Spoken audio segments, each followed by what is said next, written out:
Om Sarvadharmastapakastam Sarvadharmaswarupakah Acharyanam Mahacharyo Ramakrishna Yate Namaha. We are studying Sri Ramakrishna, the Great Master, second part, as the spiritual aspirant or struggler or as sadhana, and we are in the 12th chapter, name of the chapter being the sadhu with the matted hair and the master sadhana of the Vatsalya Bhav. Jatadhari আর ঠাকুরের বাৎসল্য ভাব, বাৎসল্য ভাবের সাধনা, বাৎসল্য ভাব sadhana actually in Bengali. And we have studied up to now Thakur's special mental makeup so that we can understand why he quickly attained success and how we can attain success as quickly as in our capacity. And the points made are, there are no purva sanskaras. If he takes up something, he takes up 100%. If he gives up something, he gives up 100%. Inside there are no sanskaras to be conquered. And he had practiced after the Vaishnava Bhava, the Sakhi Bhava. So already he was feeling he was a woman. And at that point, this Vatsalya Bhava sadhana will take place. Something more unique about Thakur will be discussed now. So, 9th para we are reading. Illustrations of the master's uncommon mental makeup and a discussion on it. Whether it is proper for us to follow or not, that is the question.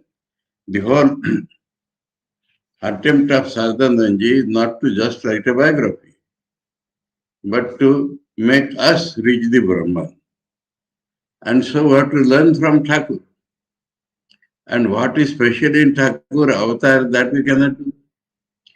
What we can learn from Thakur and what we cannot learn from Thakur, under what conditions we learn from Thakur, that is the thing is being discussing now. The reader will understand this statement of ours. This statement means unusual mental constitution. When we mention a few events of the master's life, in the beginning of his spiritual practice, as soon as the master discriminated between the real and the unreal and threw into the Ganga a few coins along with the lumps of earth, repeating rupee, earth, earth, rupee, the attachment to gold, which spreads its influence down to the very bottom of the human heart, became eradicated forever from his mind. So the attachment was so less, and he practiced something not only mentally but physically also, and that completely eradicated it. Otherwise, it spreads to the bottom of the human heart, money.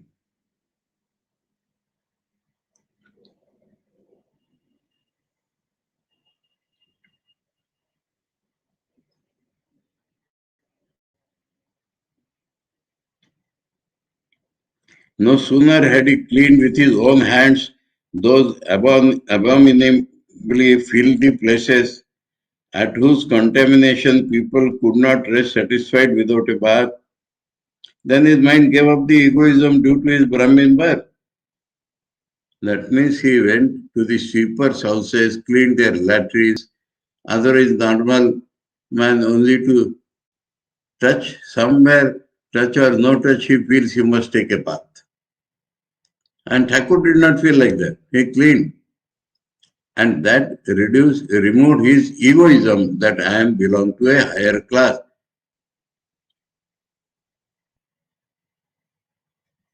His mind gave up the egoism due to the Brahmin birth, and he became convinced forever that he was in no way superior to those persons who were regarded in society as untouchables.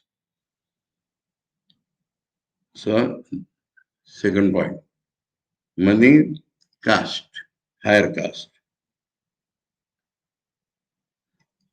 As soon as he was convinced that he was a child of the Divine Mother and all the women of the world were parts of her, it became impossible for him to look upon any woman as other than the Divine Mother herself. Mother for him, not only mother for him, Divine Mother herself, every woman.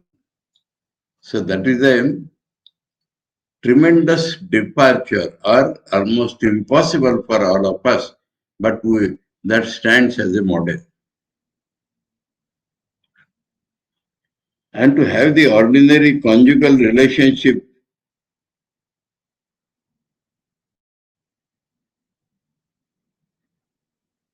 what happened?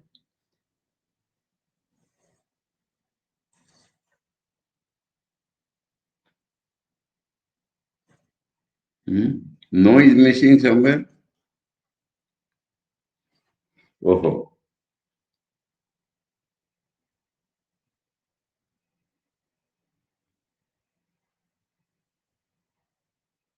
it became impossible for him to look upon any woman as other than Divine Mother herself and to have. Impossible to have the ordinary conjugal relationship with any. So, wife-husband relation was impossible. All women were Divine Mother herself. So, everything to the extreme because no Purva Sanskara. When one ponders over these instances, one clearly feels that the master could not have achieved those results if he had not had an extraordinary power of understanding ideas and making them practical. Absorbing ideas, understanding ideas, absorbing them, making them practical, this power was extraordinary. The reason why we cannot believe in the events of the master's life or are astonished to hear them, either we cannot believe because we feel this cannot happen, or we feel wonderstruck how it happened, is that we look into our own hearts and find that our attachment to gold will not vanish if we throw into water coins and lumps of earth 1,000 times. So that throwing is not the cause, but that throwing completes the mental preparation as a physical something. We may only practice physical. Without the mental physical will have no meaning. And our attachment to gold is very deep. So only this outside, mechanically you may say throwing will have no effect at all. Shastras it is called sadhana and sadhanation. That means money is a means of getting objects for enjoyment. But what happens that the attachment or clinging or desire of money itself grows, whether we enjoy or not. Crores of rupees we see, so many people now earning like that and want to earn more and more and more. So it has gone deep.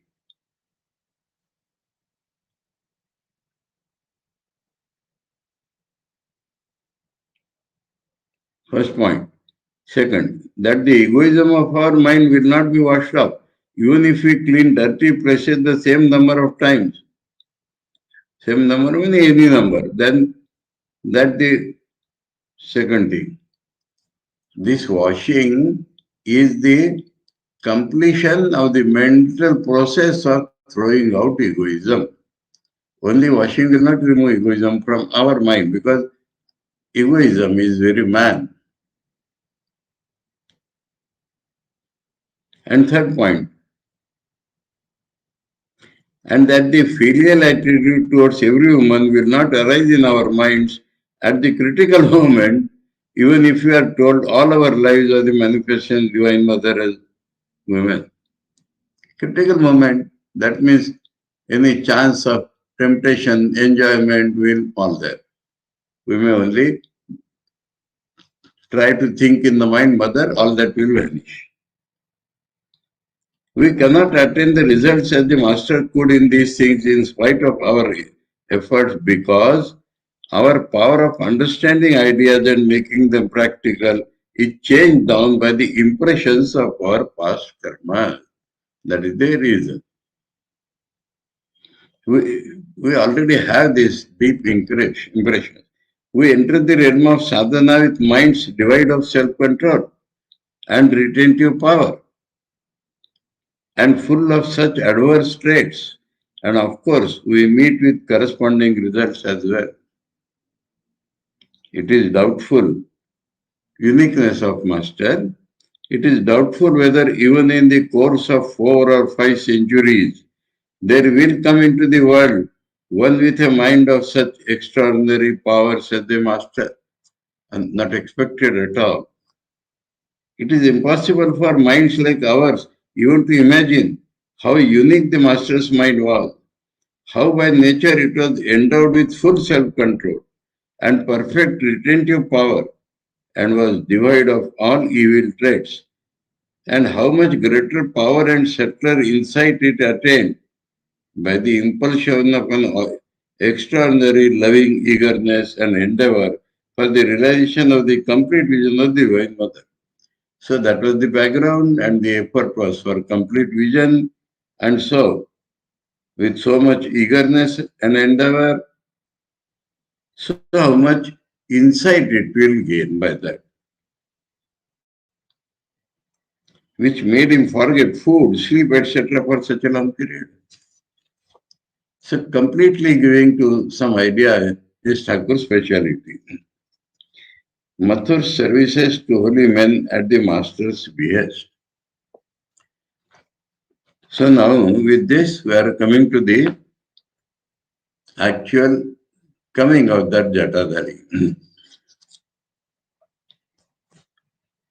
Master's mind has been analyzed. How much we can follow it, we have to see. How much we cannot follow it, that also we have to understand. We already said that no falling off was observed in the service of the Divine Mother in the temple of Dakshineshwar after the death of Rani Rasmani. Mathur, to whom Sri Ramakrishna was as dear as his life, was not only not averse to spending the stipulated amount to her service, but generously spent unusually large sums of money at the master's behest. So what was going on, he did not reduce at all. In spite of that, what Thakur told him like that, he went on doing. Besides performing the services of the deities for which the endowment was there, he was greatly fond of serving holy men. He was fond of serving holy men. For it is a part of that endowment. For owing to the teaching of the master, Mathur, who had taken refuge at his feet, looked upon devout holy men as the exact images of God. So, sadhus and devotees are images of God. So much worship-like attitude should be towards them. Therefore, when the master asked him to make arrangements for offering to the sadhus clothes, blankets, water pots, and other necessities, besides food and their daily use, food for their daily use, Mathur purchased all those articles and stored them in a room to its fullest capacity, so that they might be given to the holy men to their full satisfaction. He told his officers that the articles in the new store should be distributed according to the master's orders. So who is the real sadhu, how much he requires, that all went to Thakur. And the officer said just to obey him. Again, when he came to know soon afterwards that a desire had arisen in the master's mind to serve the devout holy men of all denominations by giving them articles useful to their spiritual practice. So the first is articles necessary for life. Second is articles necessary for sadhana. Devout men of all denominations, that is Thakur's extra speciality, is not partial for any denomination. He is not, as people think, a devotee of Kali.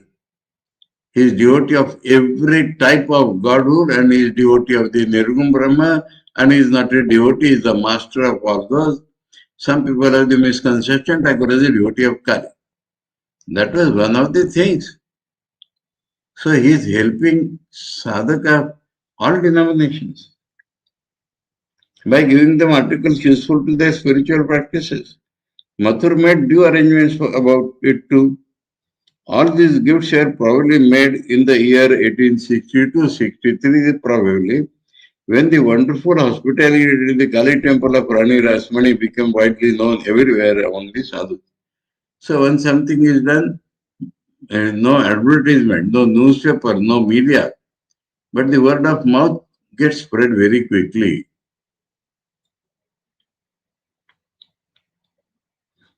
Among the sadhus. Although, even during the Rani's lifetime, the Kali temple had been regarded by the traveling holy pilgrims as a resting place on their way to their destinations, its reputation now spread to a wider region, and devout monks, the foremost of all denominations, came there in large numbers. Pleased with the hospitality accorded to them, they went their way, blessing the manager for the services so devoutly rendered.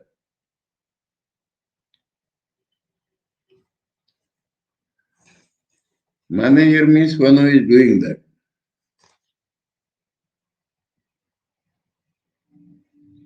Manager is not the post here.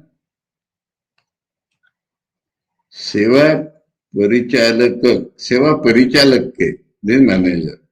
Ashirwad Puruk. Seva Parichalak was, you may say Thakur or you may say Mathur. And the officers were a part of the system.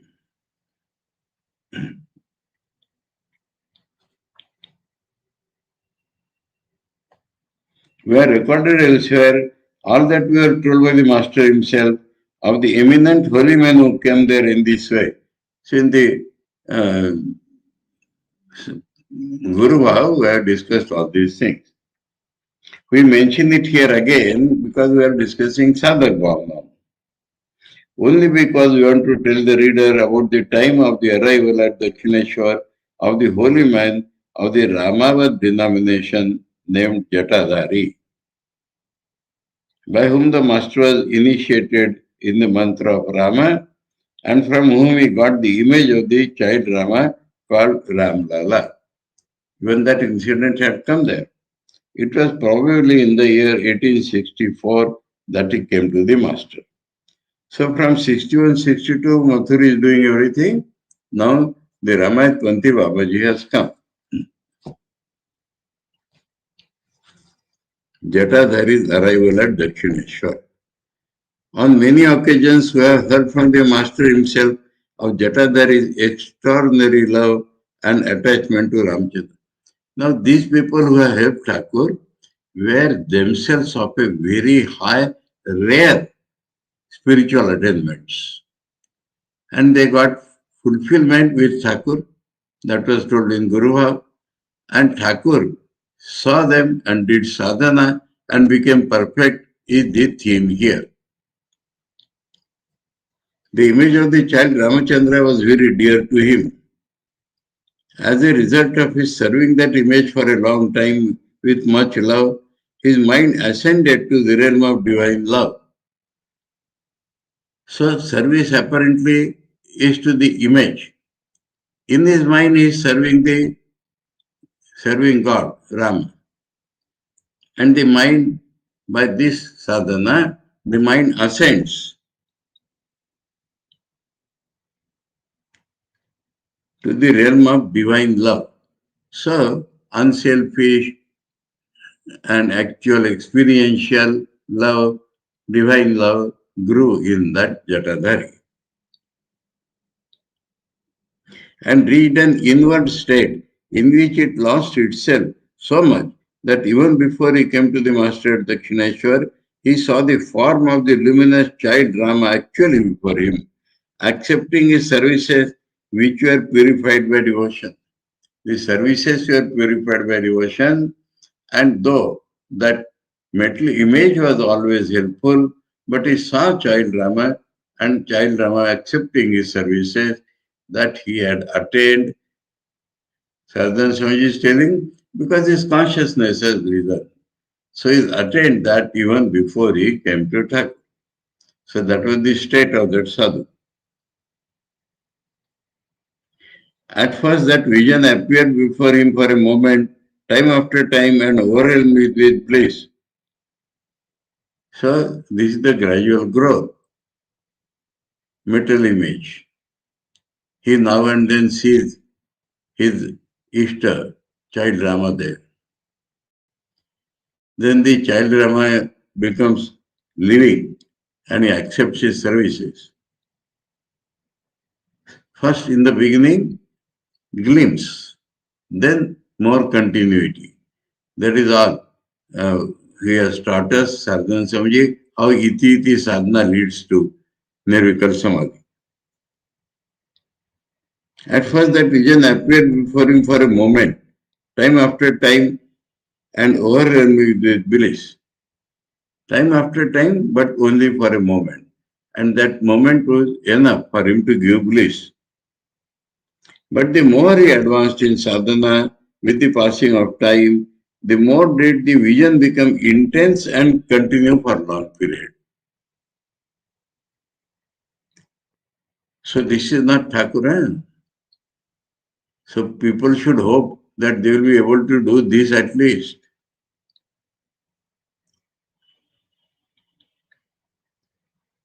Till at last it became as vivid and continuous as ordinary objects of sight are. So the reality of it grew fully as there are objects of sight. So that was a continuous object of sight for him.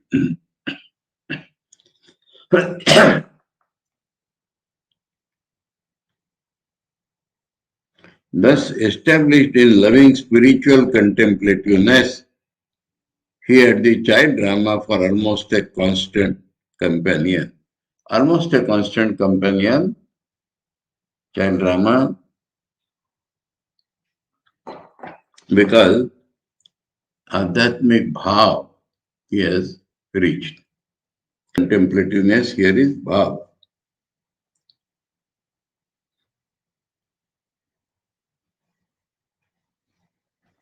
Engaging himself daily in the service of that image, Ram Lala, with the help of which he had realized that divine vision in his life, Jatadhari travelled at pleasure to the various places of pilgrimage in India and came to the Kali temple at Dakshineshwar.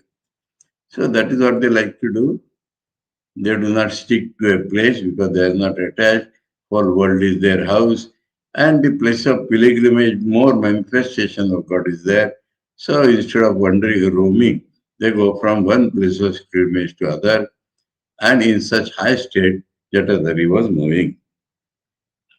The intimate relation of the master with Jatadhari. Now, Thakur's mind was so much high that immediately he could catch what is happening and he could himself have all those experiences.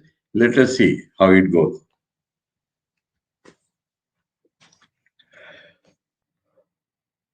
Jatadhari, who applied himself wholeheartedly to the service of Ramlala, did not divulge to anyone that he had the privilege of having every now and then the vision of the form of the child Rama. The embodiment of love. He is not broadcasting and anything. He is not interested in what people feel. He is interested in his own spiritual experience. So very high class ideal sadhu, we may say. Otherwise, little experience are like experience and they become Atmas and they are disciples and they fall down.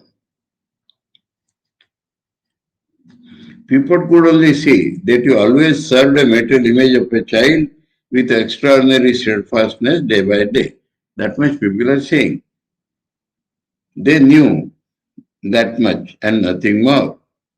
But the insight of the master, the matchless lord of the realm of spiritual moods, matchless lord of the realm of the spiritual mood. So he in a flash understood. Other people are seeing only his worship. But the insight of the master, the matchless lord of the realm of spiritual moods, pierced the gross external curtain at the very first meeting with Jatadhari and ascertained the hidden inward mystery. Therefore, he had a great respect for that monk and joyfully supplied him with all the articles necessary for his service of Ramra. So, Thakur always helped sadhakas. That is another auxiliary sadhana in an ordinary sadhak's life. Seeing other sadhaks, we should, if possible, help them. That makes spiritual impression in us and we also grow. We should not feel competitive or jealousy or such things should not be there. And Thakur was showing that. Besides, the master spent long hours with him because he was also charmed. He was getting that experience every day and devotedly witnessed his service of Ramlala. The master did so only because he, as we have said elsewhere, had the divine vision of Rama's celestial form, the embodiment of spiritual love. Rama is the embodiment of spiritual love, not only killing Ravana. Which Jatadhari also used to have. So Jatadhari's experiences, Thakur also could have. He could understand Jatadhari's experiences and he could himself have those experiences. Accordingly, the relations of the master with Jatadhari gradually became intimate and respectful. Yes, both of them are respecting each other because their experiences are growing. And the master in the mood of a female companion of the Divine Mother. Huh? What is that? Oh, that is already mentioned. That means Ramlala, Thakur is not serving him as his father, but as his mother. We have already mentioned that the master spends him some time in the mood of a woman to satisfy an urge to develop this aspect of his dual personality. So that urge was because he has both man and woman inside, so the other side let it be developed fully.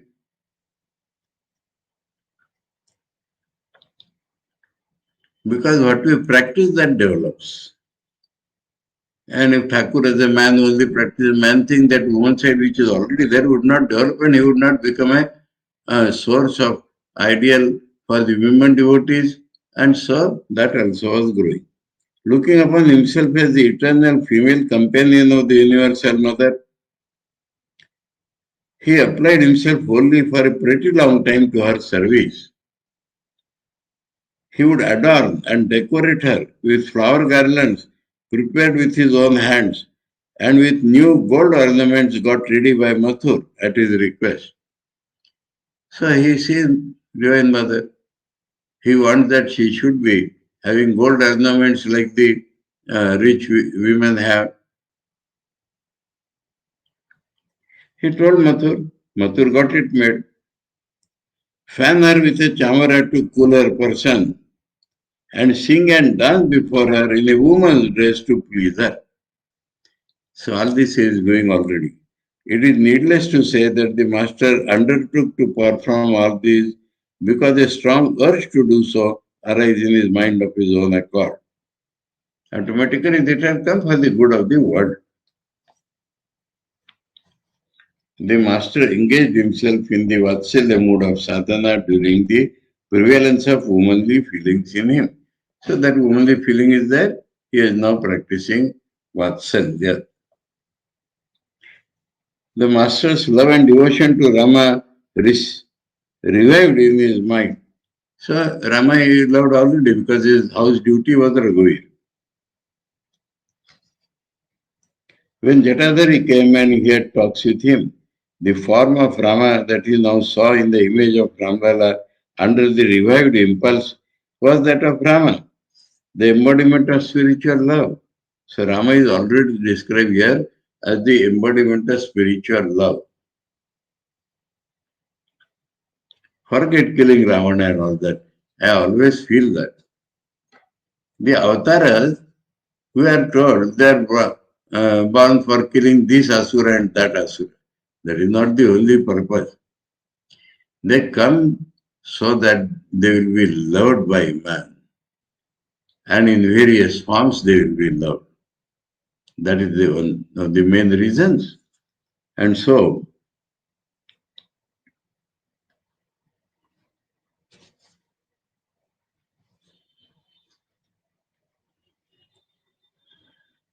he is the embodiment of spiritual love.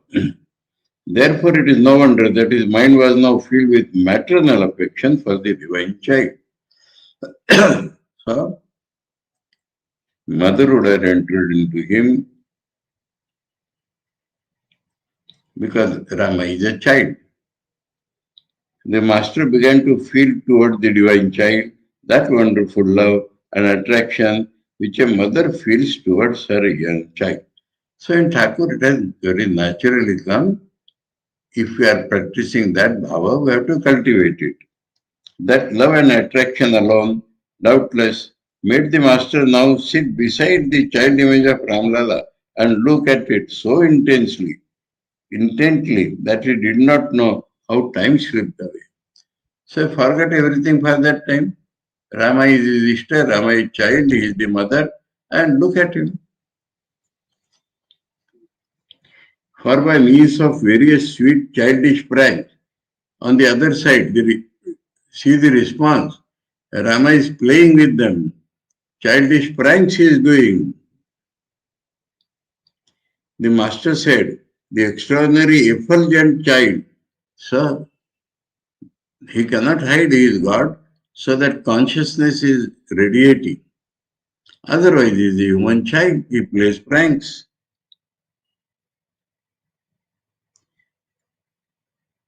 Made him forget everything else. Tried to retain him daily near it. Watched his path in expectation of his coming and accompanied him everywhere in spite of his request not to do so. So, some change. That child Rama is following Thakur.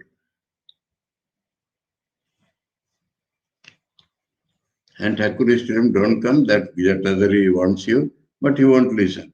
He became attracted to Thakur, that child Rama.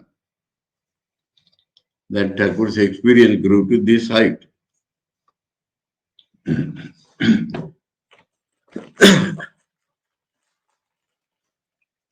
His effort to realize the ultimate limits of any idea that arose in his mind, whether one should do so or not, that is the point which has come now.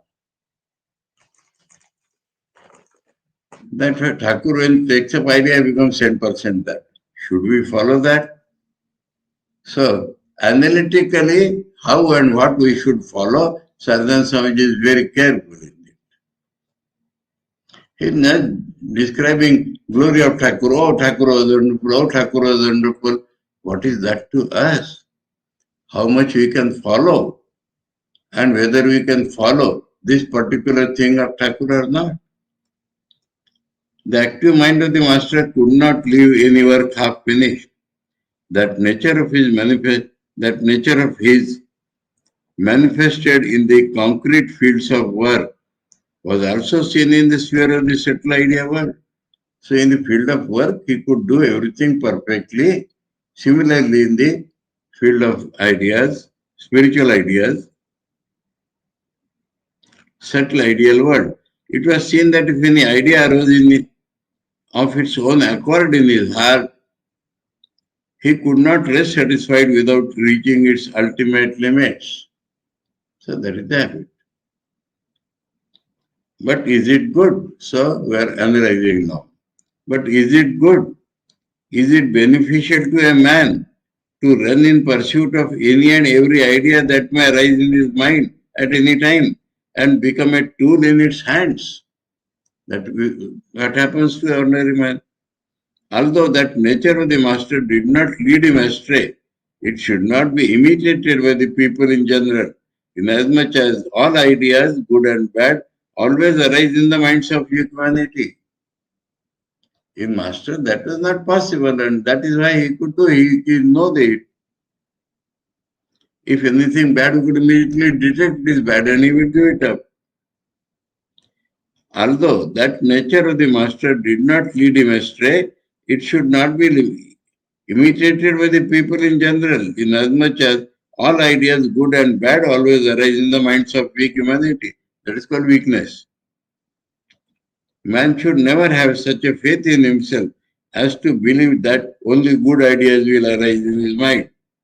Therefore, it should be the aim of man to rein back his desires. We admit that this is the Purvapakshi statement. We admit that this is a reasonable argument, but we have something to say in fuller explanation of this.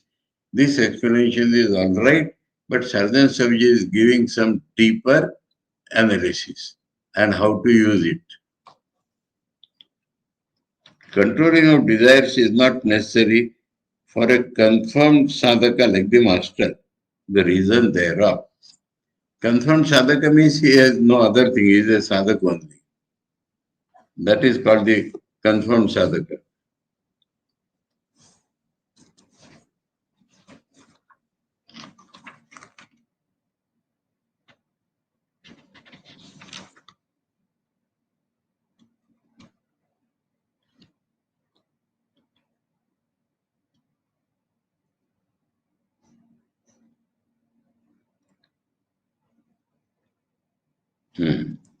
Here, confirmed sadhaka. ठाकुरेर न्याय निर्भरशील साधके. Some very special word is there, huh? Confirmed sadhaka.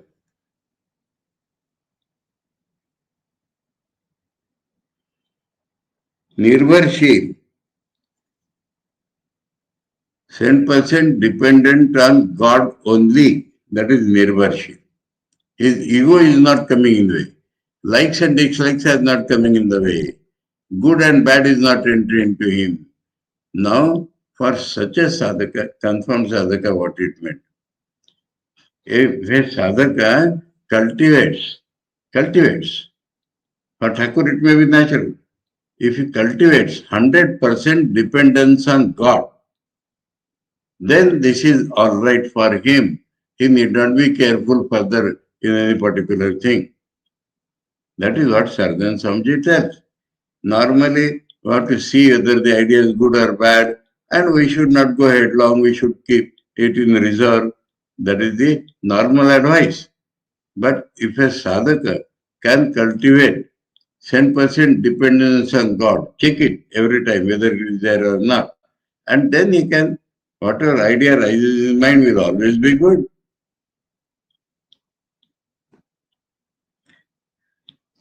We can by no means deny that the mind of a man excessively desirous of enjoying lust and gold and completely fettered to them. So that is the common man. All enjoyments ends in lust, and the means of that lust is gold. Should not repose so much faith in itself. Man who is like that. Therefore, it is ignorant and short-sighted people alone who can raise any doubt regarding the need for people in general to control their desires. If that too much strength is there of the lower thing, then. But with some rare sadhakas, the Vedas and the other scriptures say self-control becomes, by the grace of God, as normal a function as breathing. So, it is no more a question of control. The mind does not go that side at all.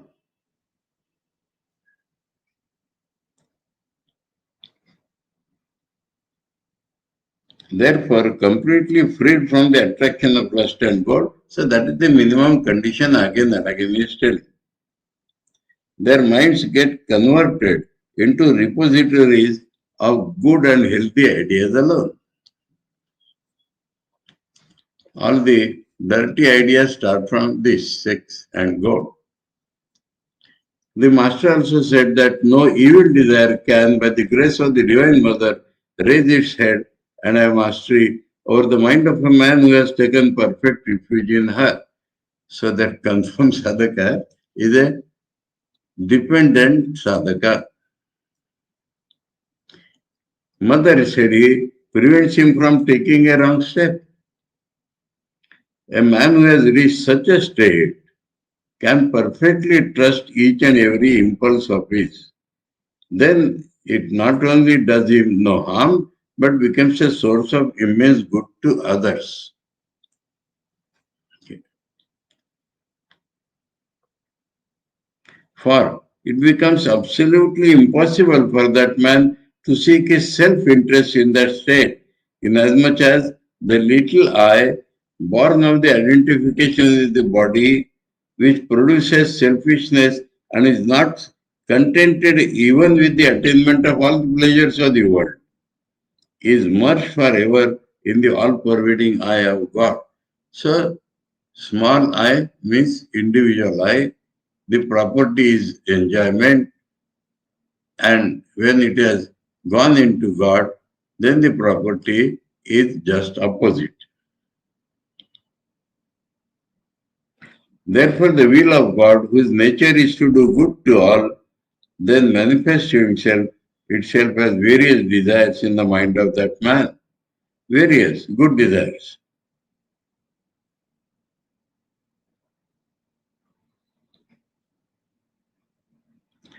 For universal welfare.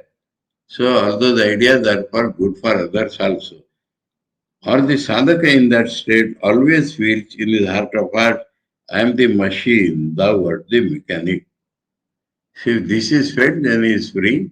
His actions will become ideal model for others.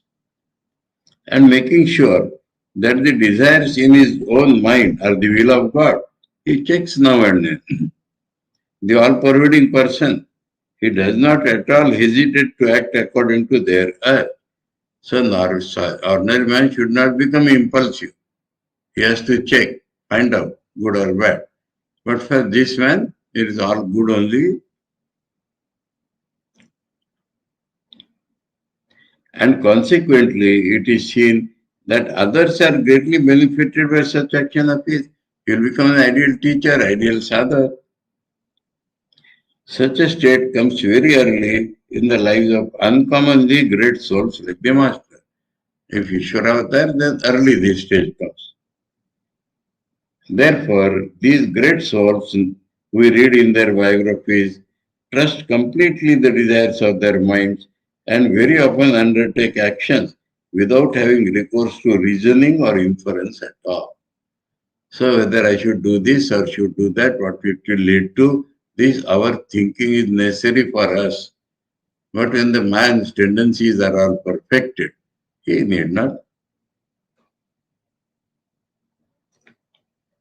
Keeping their little wills identified with the universal will, they can always detect and understand things beyond the minds and intellects of the ordinary people. Inasmuch as these are manifest form from eternity to eternity as subtle ideas in the universal mind. So all the ideas are in the universal mind, and from there they come to the individual mind. And if the individual mind is attuned to the universal mind always, he need not be careful. Such sadhakas are not perturbed even by the manner and time of their death. Examples there. Now showing that they are of a different type. So we have to become that type, then only we can follow it. Otherwise, you have to analyze every time.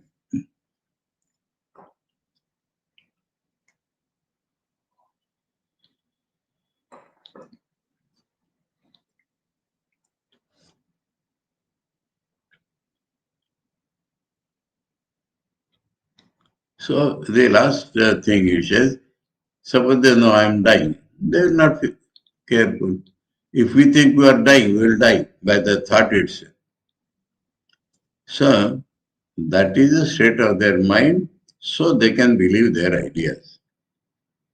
Again, coming down to the normal state of humanity, they reach that state, they come down to the normal state of humanity. These great souls remain always dependent on the universal will and therefore are free from fear and self-interest. Universal will is always for the good of mankind. Hence, although during the previous state of their identification, they knew beforehand how and by whom or by what the combination of their limited bodies and minds would be destroyed. So death is like this. The assumed human body is a combination, it will get destroyed. They come to know of it.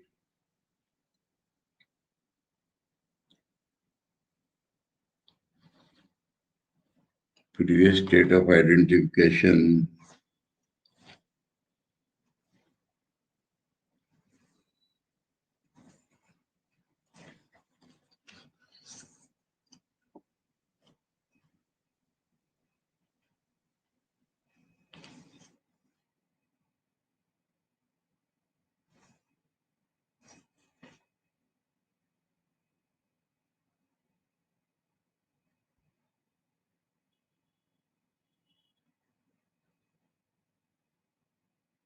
Oh.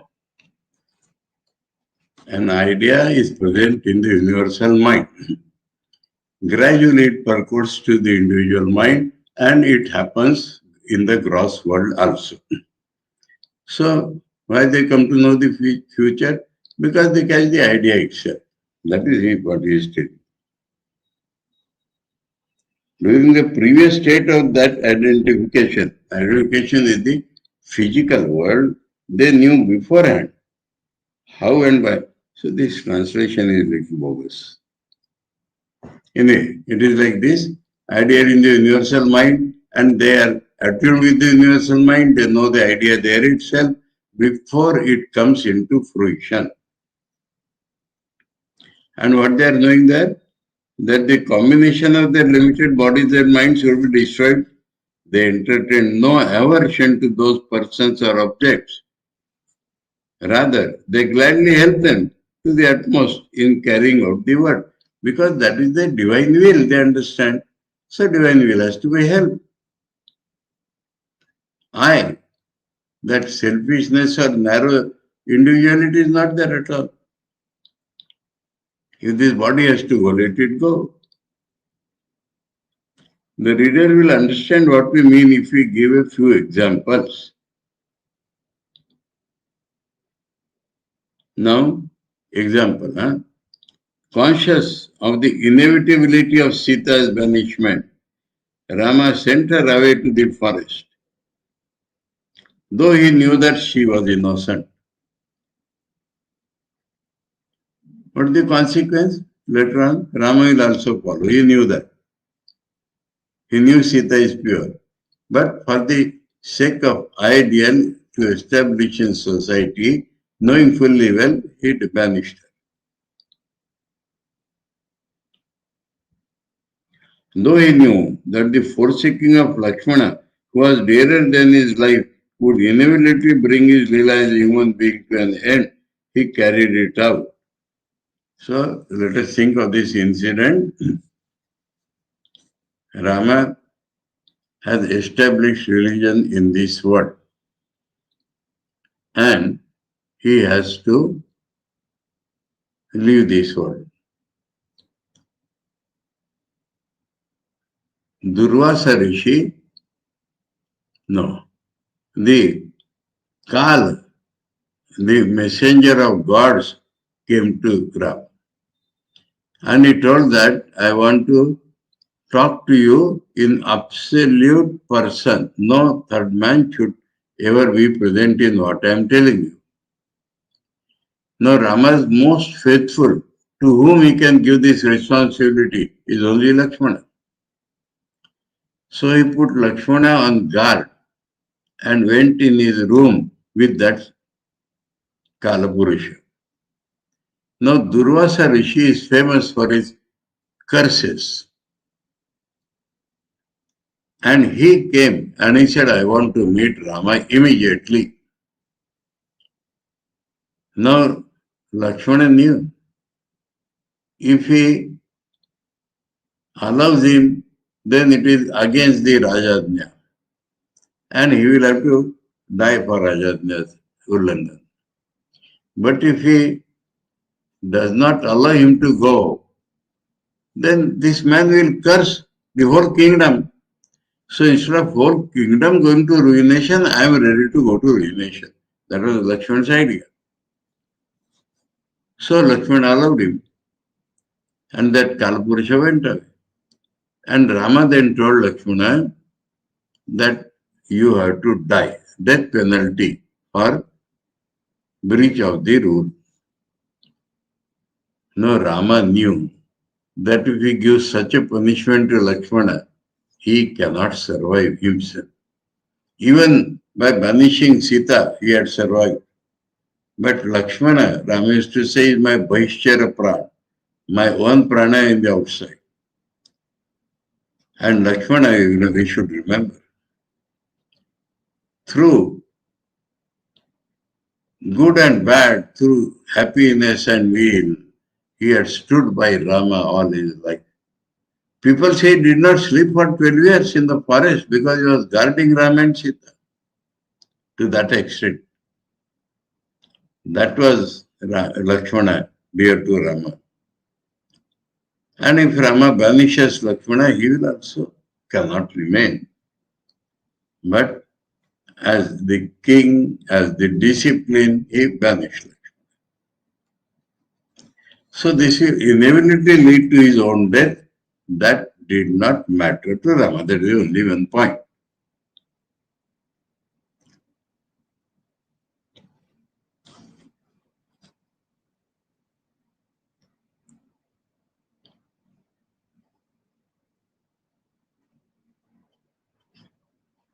Now, next is Krishna. Knowing beforehand that the race of Yadu to which he belonged would be destroyed, Krishna did not make the slightest attempt to prevent it.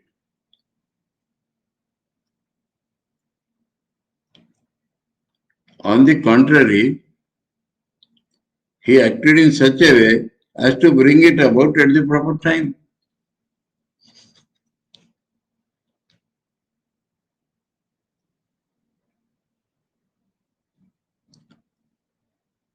Again, knowing it for certain that he would meet with death at the hands of the hunter, he concealed his whole body carefully behind the leaves of a tree and kept the two reddish feet dangling in such a way that as soon as the hunter saw them, he mistook them for a bird and shot them with his arrow.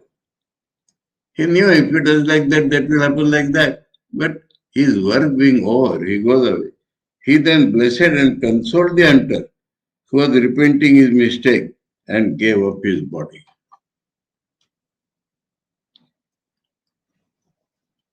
Buddha, although he already knew that he would attain parinirvana, that means the absolute, what we call Mahasamadhi, bodilessness in the final beatitude, if he accepted the hospitality of the Chandala, Buddha accepted it and ascended to that state, having protected the Chandala by his blessing and consolation from others' hatred and reproach.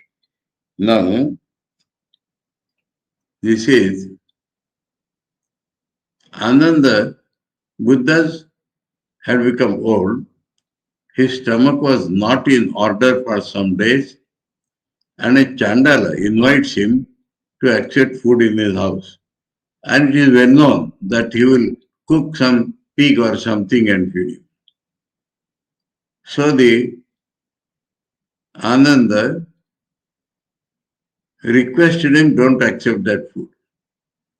But if I am a sannyasi, yadricha labh, if somebody has invited, I have to go, knowing fully well the consequences.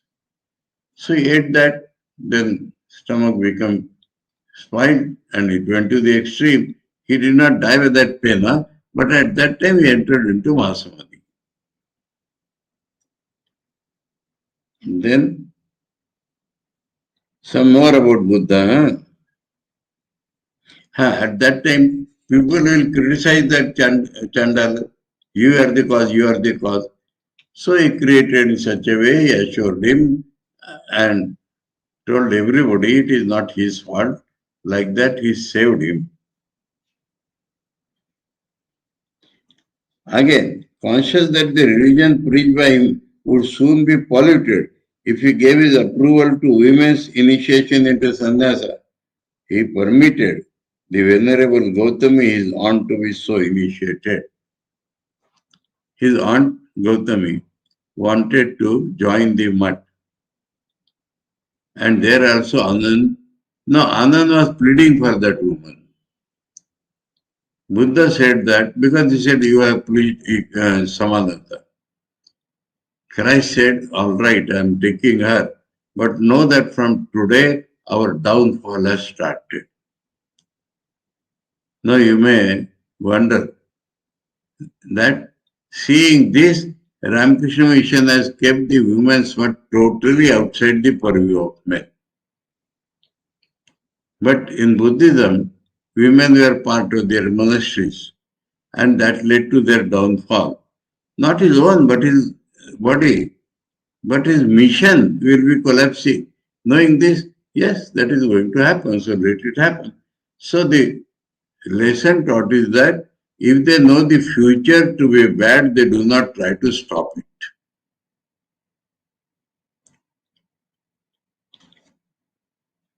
Again, now last is Jesus Christ.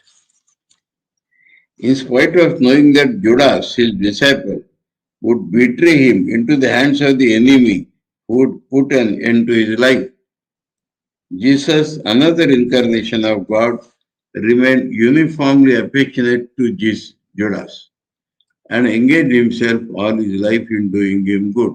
So Judas should do this, but he is going to love Judas all the time.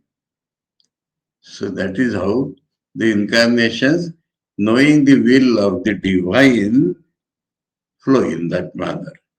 What they do is completely according to the divine, and they do like. Therefore, if something rises in their mind, they should accept it as a divine command and follow it. That is the lesson. If we reach that state, we can also do like that. Om Sarvadharma Sthapakasam Sarvadharma Swarupakaha Acharyana Mahacharyo Ramakrishnaya Te Namaha Om Shanti Shanti Shanti Hari Om Tat Sat Shri Ramakrishna Arpanamast.